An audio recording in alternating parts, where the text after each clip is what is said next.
Tour number 4. Ito ang kabus. Yan.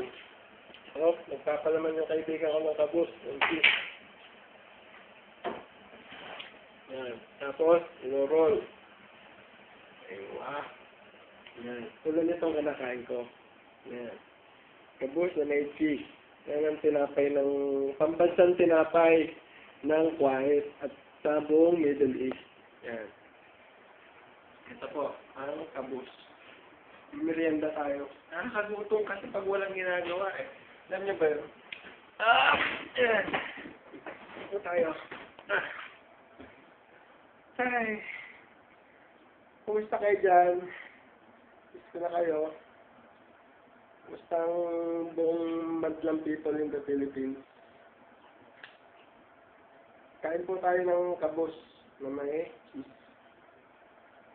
Sarap. Makikita nyo naman ang subo ko maganda. Bye-bye na muna. Bye-bye. Mamaya ulit.